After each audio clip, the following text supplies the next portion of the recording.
Hello, my name's Sheehan, and today I'd like to talk about Mahler's Ninth Symphony, and I'd like to focus on particular the structure of each of the four movements, because I do believe that having some understanding of musical form can greatly aid our appreciation and enjoyment of classical music.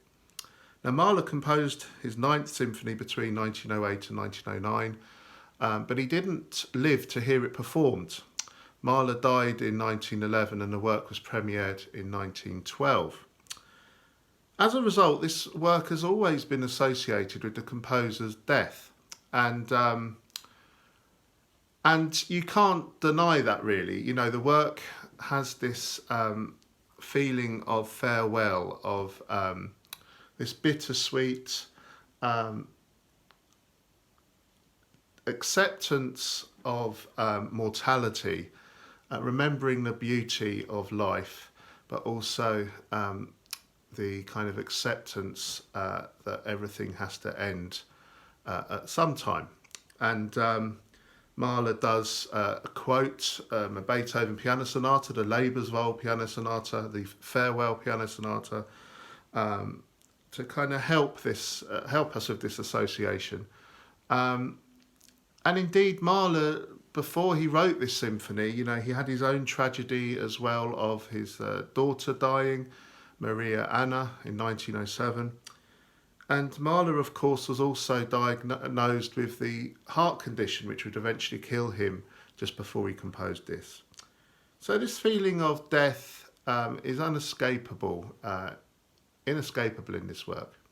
But we shouldn't overplay that either, because Mahler by no means was a spent force after this symphony. You know, he was composing his 10th symphony straight after this. He had plans to go on tour. As far as Mahler was concerned, you know, it was business as normal. You know, he just wanted to keep working, and he had all this stuff he wanted to accomplish. So we shouldn't fall into the trap of viewing the Ninth Symphony as some kind of will and testament, if you like. But you can't escape the sense of death and farewell in the music either. The first movement is incredibly misunderstood, in my opinion. It's often been described as this kind of lengthy sonata form movement, but it's far more sophisticated than that would lead you to believe. Mahler's actually combined various musical forms for his own purposes in this movement. It's very innovative, actually. It's kind of a combination between sonata form and variation form and rondo form. And if you had to describe it as one of those, it's probably more of a rondo than anything else. But the movement begins with this very short introduction, which is full of these fragmentary ideas, which are hugely significant in this movement. We hear this idea, which is said to be Mahler's own faltering heartbeat, according to Leonard Bernstein.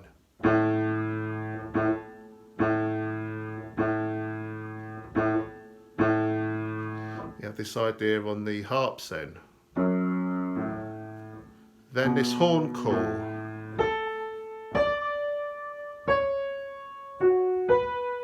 And we have this viola idea.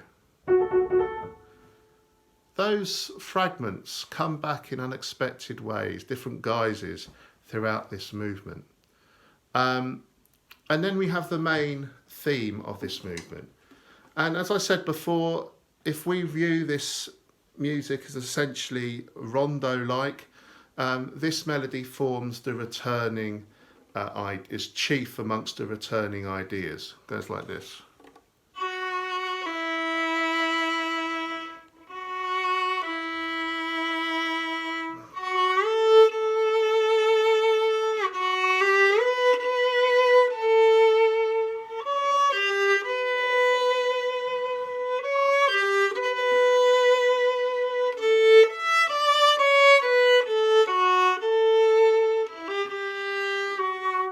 So on. Very beautiful idea. So that keeps returning throughout the music, throughout this movement. That idea keeps coming back to the tonic key, D major, and being played. And with that main melody, we have some subsidiary ideas as well. We have this idea, which we first hear on the trumpets, like a fanfare.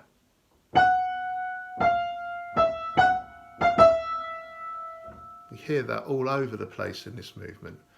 We have this impassioned idea near the end of this group of ideas.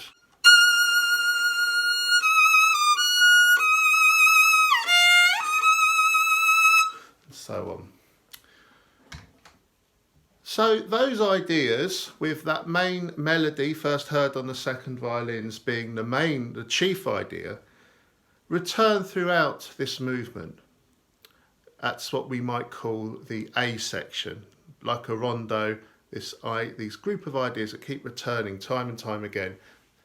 Always varied, never the same, but they keep returning throughout this music. And interspersed with this return to this group of ideas, we have these developments.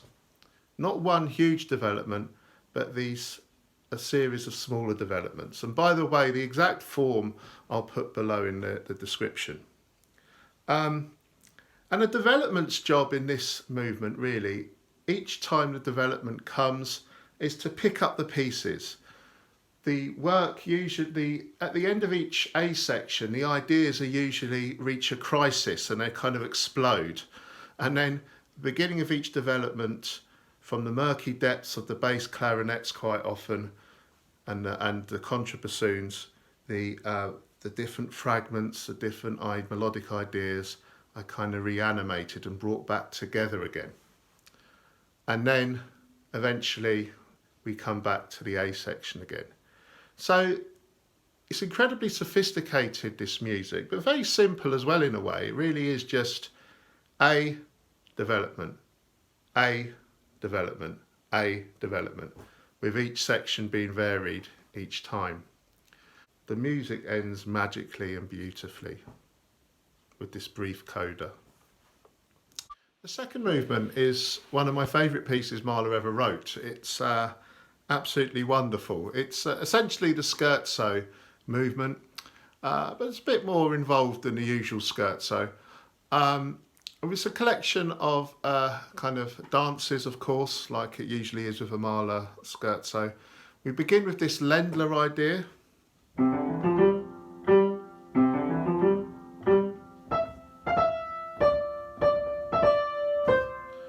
Very simple, very rustic, as you'd expect. The seconds come in with this.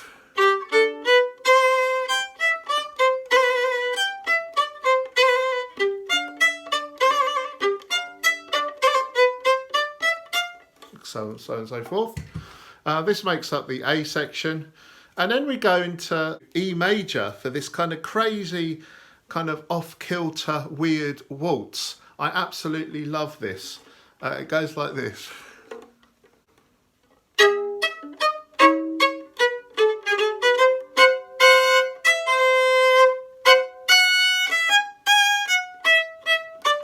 And so forth. There's rather kind of whole tone, queasy effect in this music, and I just think it's absolutely marvellous. Then we have another idea, this other dance, which I call C. It's rather calmer, a more relaxed thing like this.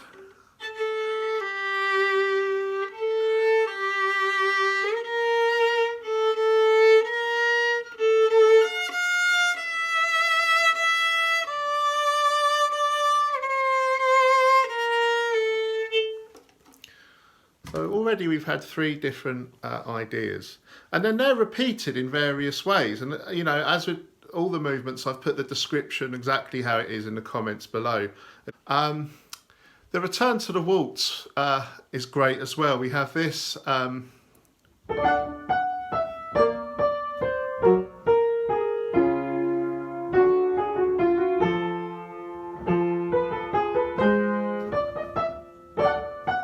so forth. Note there's this turn idea. That.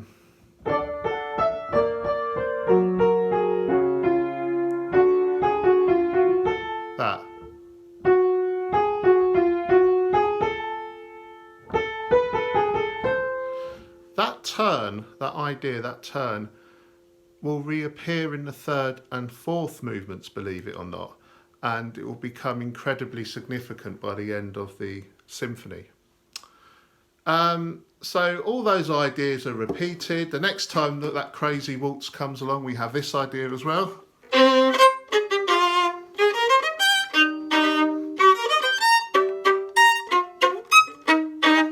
And so on and so forth. Oops, almost dropped my bow. Really exciting music. And then we finish with the A section again. The third movement is Mahler's savage response to his critics, his brothers in Apollo, as he described them very sarcastically. And it's a real, tour de force of counterpoint, this music. Mahler really is flexing his musical muscle here. Essentially, it's based on two contrasting ideas. We have this idea, which rages away, what I call A.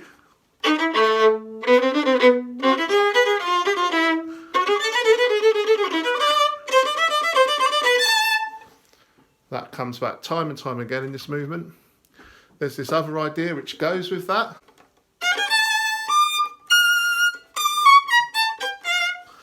Okay. Then the contrasting section, the B section, is this polka-like idea. Very charming, very similar in tone, I think, to that crazy waltz in the second movement. It's got this whole tone feel to it. So on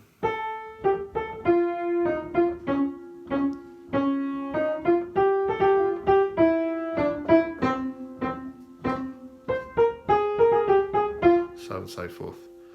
And those two ideas, that raging idea and that polka idea, just keep coming back, taking it in turns. The second time the A section comes back, we have this fugue in it, a really exciting fugue. We have a new counter melody as well eventually with the A section, played on the horns. It goes like this.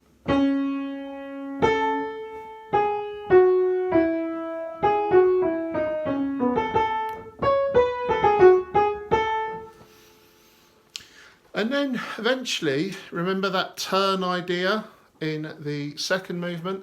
Well, that comes back. We hear it on the oboe.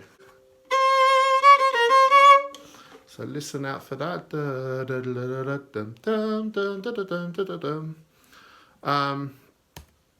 And that turn, of course, will become hugely important in the last movement as well. We then have a break from this raging A section, this polka section, the B section. We have this new section where we hear a trumpet solo based on that turn idea we heard already. Goes like this.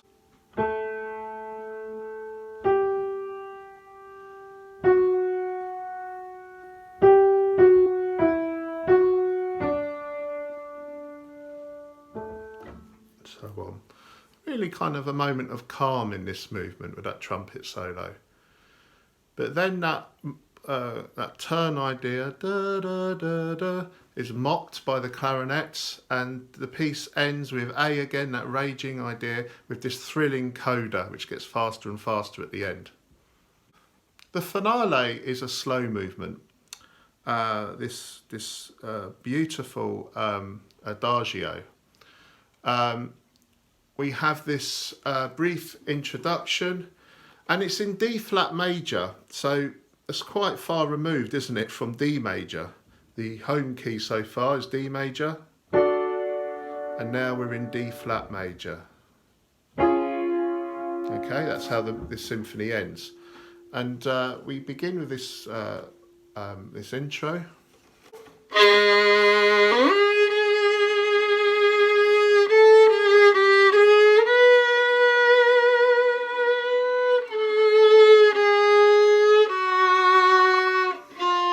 Main idea.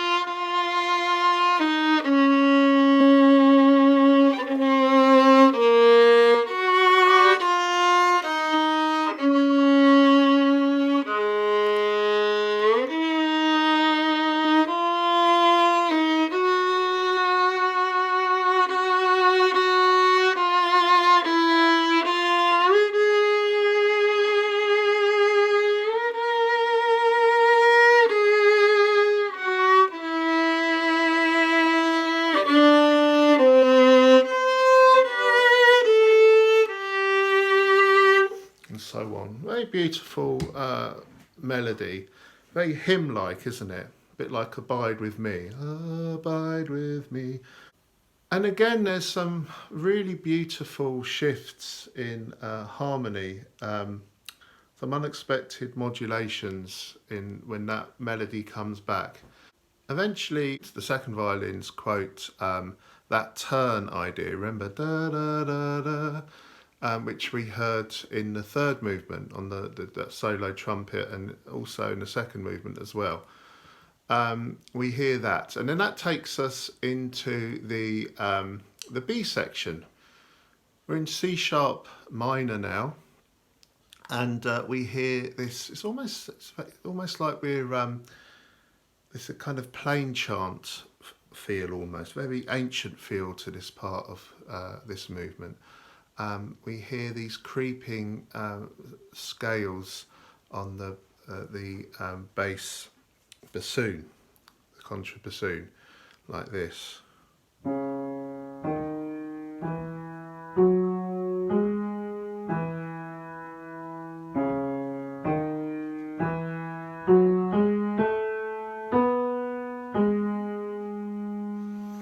And above that we hear that turn idea again on the first violin.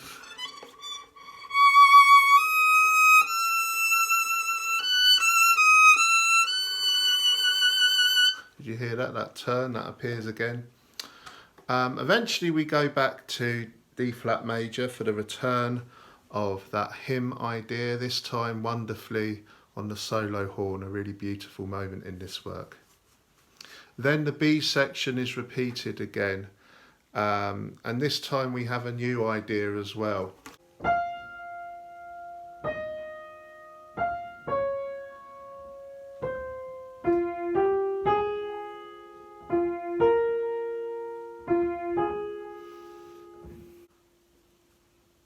And then that takes us to the end of the symphony. We have this coda where everything seems to die out. The texture completely thins. Perhaps a little bit like the end of Das Lied von der Erde, where everything, the texture becomes so thin and transparent. And in the final bars, it really is as if Mahler is letting go of life and accepting that we all have to die one day, if you like, and that everything has to end one day. It's a really beautiful ending to this marvellous symphony. Thank you to Samaritan for suggesting that I look at Mahler 9. If anyone has any other suggestions for pieces you'd like me to look at, please put them in the comments below. And if this is your kind of thing, please like and subscribe. Thanks a lot. Bye.